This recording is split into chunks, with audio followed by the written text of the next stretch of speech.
Welcome back, everybody. Good morning. At the Tampa Bay History Center, it is the final week of the exhibition Finding Fairyland. The 15-acre theme park opened in 1957 with concrete statues from classic fairy tales and Mother Goose rhymes. The kids would enter Fairyland by walking on a rainbow bridge from Lowry Park.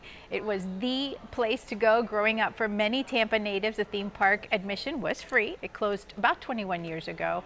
And joining us in the studio with more, we want to welcome Manny Leito with the Tampa Bay History Center, and also Jason Holfish, who is the artist who will be restoring all of these pieces. Welcome, gentlemen, and thank you for coming in. Thanks for having us. Anytime I say I'm doing a segment on Fairyland, people who are from the area say, what's happening with Fairyland? Yeah. Explain to our viewers just the attachment, the emotional attachment that locals have with it. Yeah, people really light up when you mention it. It was really Tampa's first theme park in a lot of ways. It was attached to Lowry Park, and it was free, and so families would go on the weekends, and it was a chance for little kids to really interact with these traditional fairy tales and stories, so they could actually interact with Jack and the Beanstalk or Snow White, Humpty Dumpty, and it was a very special place for people who grew up, you know, really in the 1960s, 70s, and 80s in Tampa. So you all have gotten your hands on these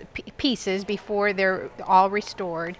And so what has been the reaction from guests to the Tampa Bay History Center when they walk through? Well, I'll tell you, it has been a pleasant surprise as people have just been coming in and reminiscing and telling us stories. And we actually, part of the exhibit includes photographs that people submitted to us of kind of their time and their experiences with their families.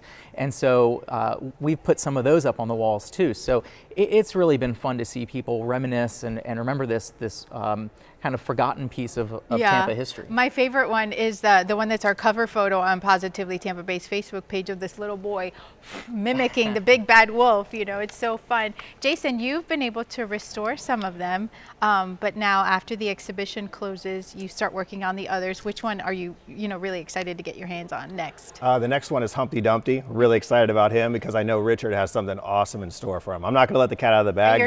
You're referring to Richard Gonsmart, who purchased the items from the city. Yeah. So it's going someplace prominent in the city, and everybody's going to be happy to see it, I can assure you. When you approach these projects, I mean, each piece has its own set of problems from years of storage.